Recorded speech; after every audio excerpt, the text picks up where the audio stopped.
Hi everyone, my name is Kyung-jin and I'm going to present to you article written by Jameson, Andreoni, Nikos, Nikiforakis, Jan Stubb in 2017. And the article is titled Are the Rich More Selfish Than the Poor, or Do They Just Have More Money? A natural field experiment. In your idea, who is the more social class, the rich or the poor?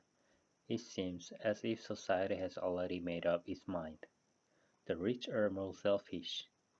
One often finds claims in the popular press, movies, pop music, and even the Bible suggesting many believe that being rich almost by definition means that one has little regard for others.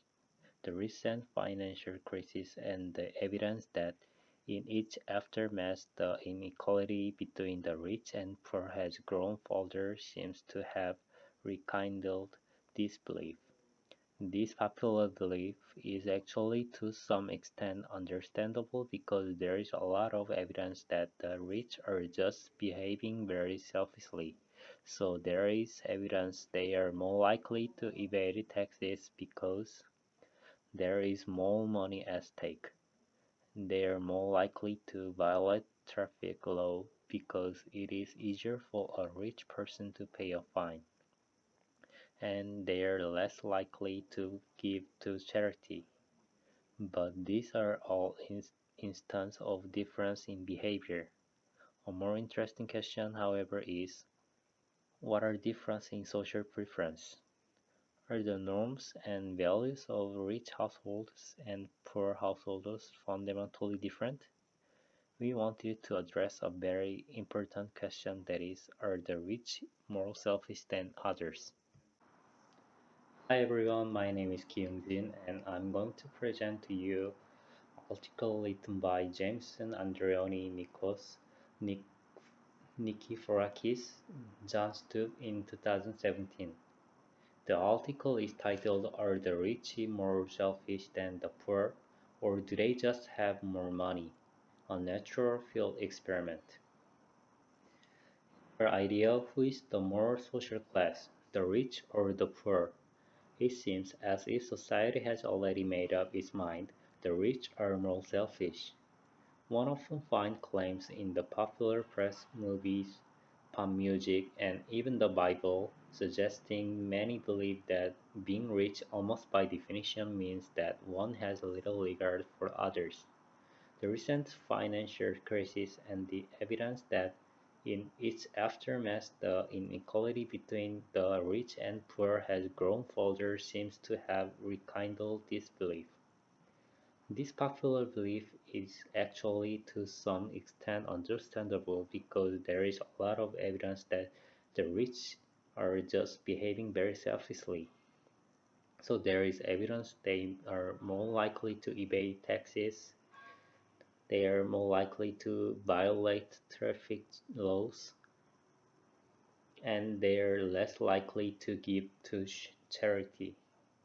But these are all instances of difference in behavior.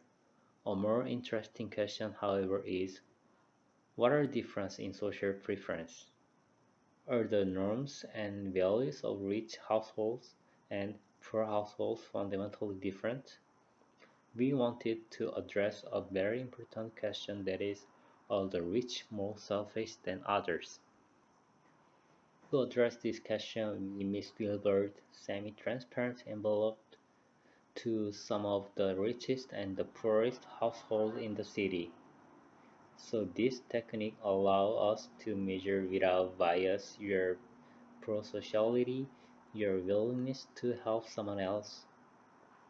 So how does that work?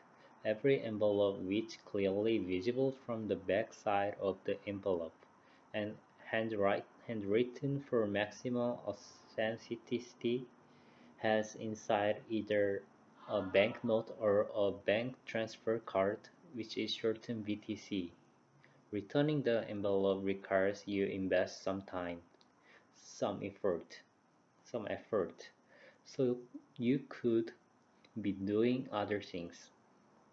If you're gonna do this, you're doing this for no personal benefit.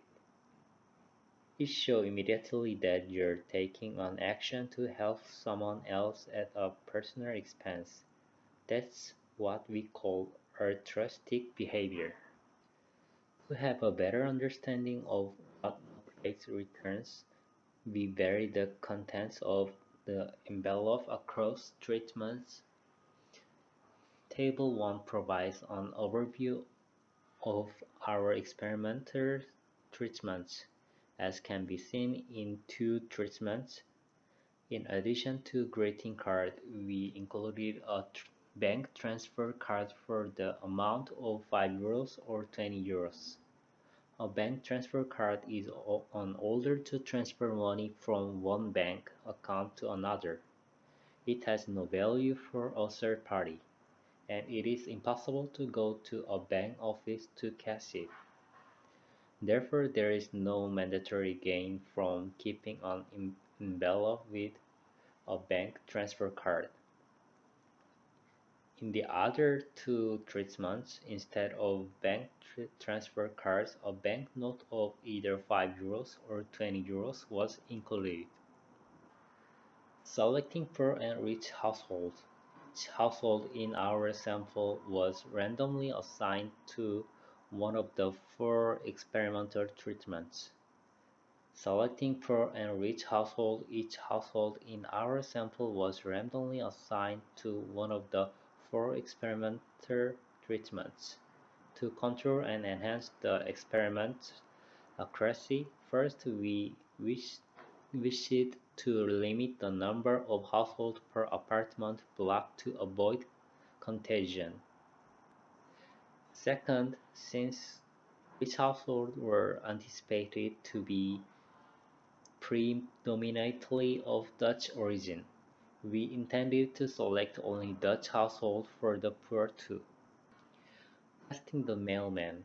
The most cost-effective way to return a misdelivered envelope is to drop it into one of the public mailboxes on the street. This procedure, however, adds noise to our data as an unreturned envelope could be either due to being kept by the household or due to being kept by the mailman. But we had a test and interpreted return rate in the experiment as free from noise from the mail company.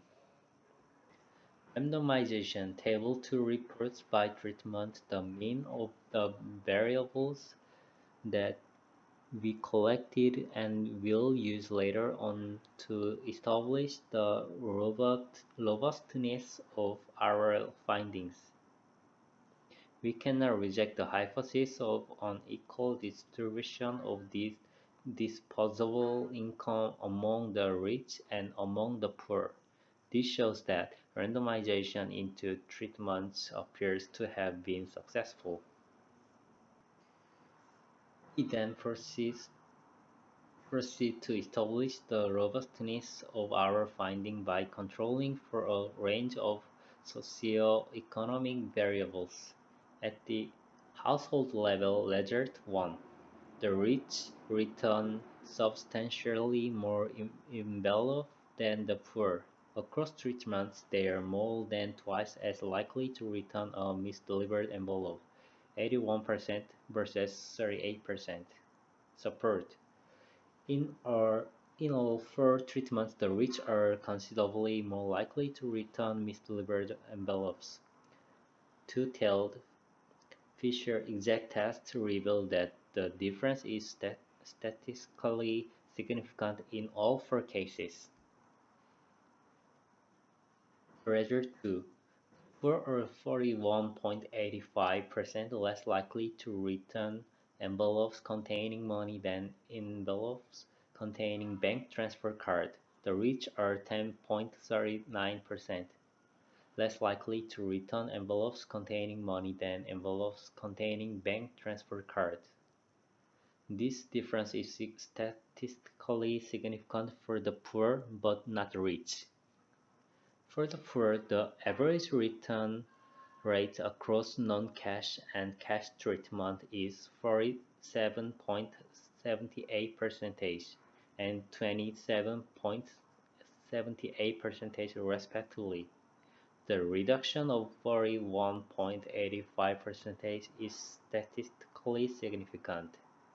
Comparing late in €20 and BTC20 for the poor, the difference is also statistically significant. Return rates are sensitive neither to the amount of money in the envelopes nor to the amount on the bank transfer cards. This finding suggests that the decision to return the envelope is not driven by altruistic concern for the welfare of Jews. The difference in return rates between €5 and €20 is insignificant both for the rich and the poor. Estimation based on a simple theory of motivation, we present a simple model to better understand the underlying motives of rich and poor for returning envelopes in the experiment. One possibility is that these altruistic concerns are luxuries of assault and so may carry less weight for the poor than for the rich. On the other hand, if the poor are more empathic and compassionate than the rich because of their life experience, these concerns may have a greater weight for the poor. Second, poverty has been associated with stress and negative affective state which can change people's behaviorally rebuild preference. Furthermore, it has been shown that financial pressure can affect one's priority and ability to exert cognitive control. In the context of our study, this could imply that the willingness of the poor to return envelopes change over the course of the month. Doing a favor for a stranger may be a task whose priority first as the distance from payday increase, especially if that favor yields small benefits for the stranger. Simple model. To make a simple, we combine BTC condition and euro respectively. Then nearly identical results come when the two conditions are separated by the €5 and €20 conditions. Treated separately for both BTC and euros. Poor people feel highest pressure in 3 weeks. Estimating the model. An individual in the BTC condition will return the envelope in week W when the benefit obtained from doing so exceeds the negative effect of the pressure she experienced, that is, if alpha minus PBW plus 1 equal alpha minus PB minus PBW is bigger than 0 for W is included 0, 1, 2, 3. For the euro conditions, we can assume the net benefits of returning the envelopes are as in 1. However, keeping the cash envelope has the benefit of the additional money, but a potential moral cost. Let n denote the net benefit from keeping the envelope containing cash.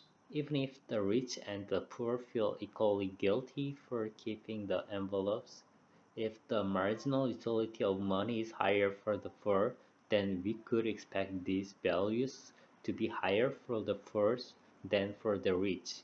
Overall, envelopes will be returned in the euros conditioner if alpha minus n minus p euro minus p euro w is bigger than 0. Coefficient for the poor BTC is negative than euro, but when including variation it shows closer ledger. In financial pressure riches, alpha is 0.776, poor's alpha is 0.8 50, which is statistically insignificant. In other words, the structure model suggests that rich and poor do not differ in their altruistic concern. Instead, the poor appears to experience substantial financial pressure, causing them to return fewer BTC envelopes, especially just before their payday. The net utility of keeping the cash envelope is close to zero for rich, but poor appears to drive positive net utility. The poor appears to be as altruistic as the rich. The more compelling interpretation is that they have greater need for money. The modeling exercise presented in this section has shown that despite using a design aimed to minimize several of the common inference problems when dealing with the rich, endogeneity due to omitted variables remains an issue. Once we account for difference in the marginal utility of income and financial pressure, the rich and the poor appear to be indistinguishable with regard to their pro-social tendencies. The results are not what we would have expected. The, they contradict the popular view. Across all our experimental conditions, we found that the rich were substantially more likely to return a misdelivered envelope than the poor were. So when we looked at the data more closely, we saw an interesting pattern. Immediately after their payday, the poor were as likely to return envelopes with bank checks as the rich, but then as time went by week they were less and less likely to return such envelopes until in the week before their next payday, they returned no envelopes. This is clear evidence that the financial pressure the poor are under is crowding out their willingness or ability if you want to behave rounding out their willingness or ability if you want to behave pro-socially. Assuming this research is robust, we started out to find whether the rich are more selfish than the poor. In the process, what we found out is that poverty has a negative impact on pro-social behavior. Therefore, by reducing poverty, we are making society in a sense less selfish. We end our discussion by returning to the famous incident in which Ernest Hemingway told his friend over lunch, "I'm getting to know the rich. The only difference the rich and other people is that the rich had more money." Thank you.